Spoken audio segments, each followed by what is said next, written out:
the circle of control, influence, and concern.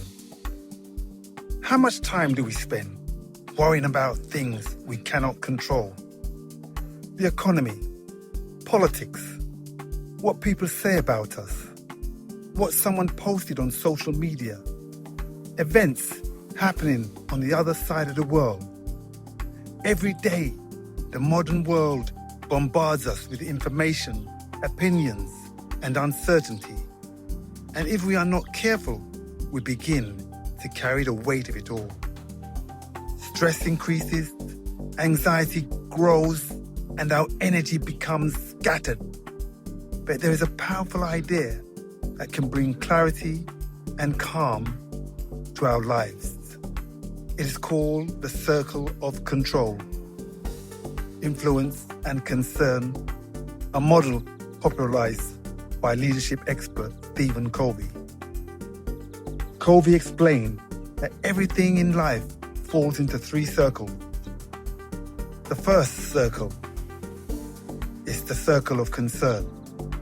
The circle contains everything we worry about: global conflict, economic uncertainty, the weather, the opinions of others. These are the things that may affect our lives, but they are beyond our direct control.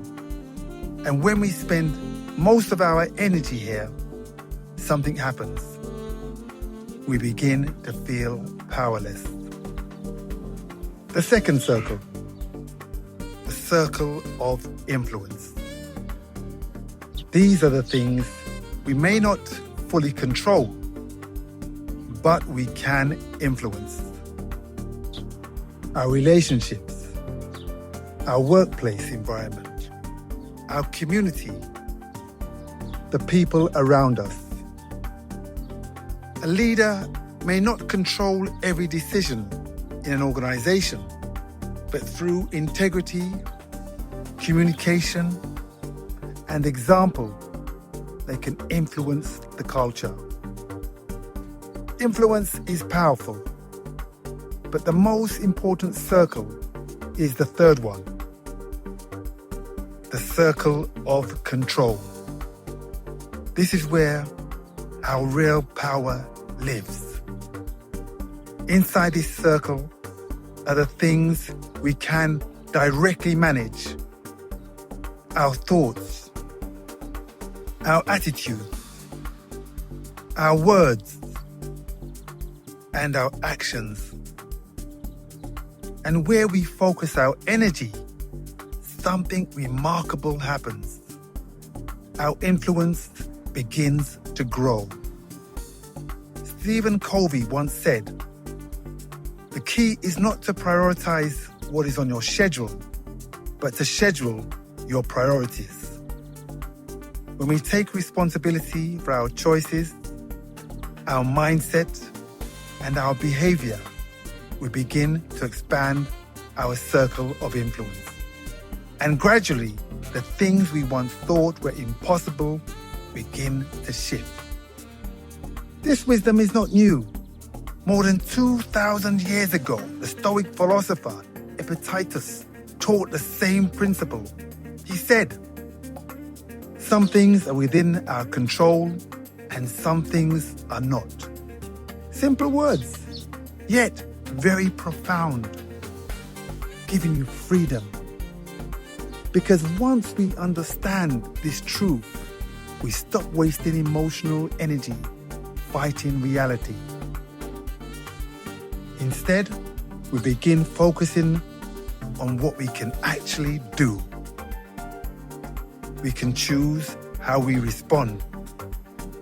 We can choose how we treat others. We can choose whether we react with fear or act with clarity. Great leaders understand this principle. They do not panic about every headline or every opinion. They focus on what they can control: their character, their decisions, their contribution. And by doing so, they influence the world around them. So the next time you feel overwhelmed by events beyond your control, pause. Pause for a moment and ask yourself, which circle am I standing in? Am I lost in the circle of concern, or am I focused on the circle of control? Because the moment we shift our energy back to what we can control, we reclaim our power. And when enough individuals do that, something extraordinary happens. Communities become stronger, leadership becomes wiser, and the world begins to change. Not through worry, but through responsibility. Love, light, and blessings.